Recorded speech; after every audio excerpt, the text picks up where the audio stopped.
రాధాదేవి గొప్పదా లేదా శ్రీకృష్ణుడు గొప్పవాడా? ఒక రోజు శ్రీకృష్ణుడు భక్తుడైన శ్రీధామ కృష్ణుడిని చూడటానికి గోలోకానికి వెళతాడు. ఎంతో ప్రేమతో శ్రీకృష్ణుడిని చూడటానికి వెళుతుండగా ద్వారము దగ్గర రాధాదేవి కనపడుతుంది. శ్రీధాముడు కోపంతో అపశకునం నేను కృష్ణుడిని చూడటానికి వెళుతుంటే మీరు ఎందుకు అడ్డు వచ్చారు అని కోపపడతాడు. కృష్ణుడు అక్కడికి వచ్చి శ్రీధామ నీకు నాకన్నా ముందు రాధా దర్శనం కలిగింది, నాకన్నా రాధాదేవినే గొప్ప అని అనగా శ్రీధాముడు అది ఒప్పుకోలేదు.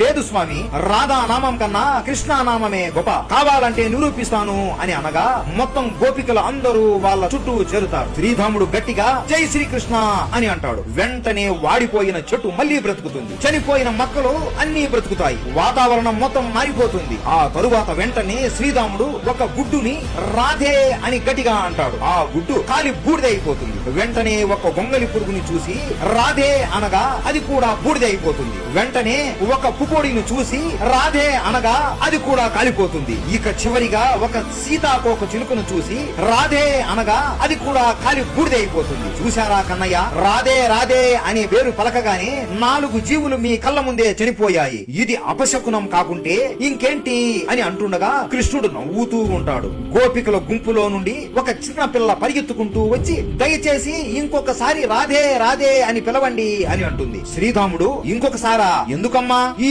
భూమిని నాశనం చేయాలి అనుకుంటున్నారా అని నవ్వుతాడు. లేదు మీరు గుడ్డును చూసి రాధే అని పిలవడం వలన అది గొంగలి పురుగులాగా మారిపోయింది. ఆ తరువాత దాన్ని చూసి రాధే అనగా అది పుప్పోడిలాగా మారిపోయింది. దాన్ని చూసి రాధే అనడం వలన అది సీతాకోక చిలుకలాగా మారిపోయింది. ఆ తరువాత రాధే అని అనడం వలన ఆ సీతాకోక చిలుక ఒక మనిషి రూపంలోకి మారిపోయింది. ఆ మనిషిని నేనే. ఒక జీవి మనిషిలాగా మారాలి అంటే కొన్ని కోట్ల సంవత్సరములు పడతాది. కానీ మీ వలన 4 సార్లు రాధే అనడం వలన నేను మానవ జన్మ ఎత్తాను, ధన్యవాదములు అని అంటుంది. అది చూసి శ్రీధాముడికి రాధే పదం వెనుక ఉన్న శక్తి అర్థం అవుతుంది. అందరూ చెప్పండి, రాధే.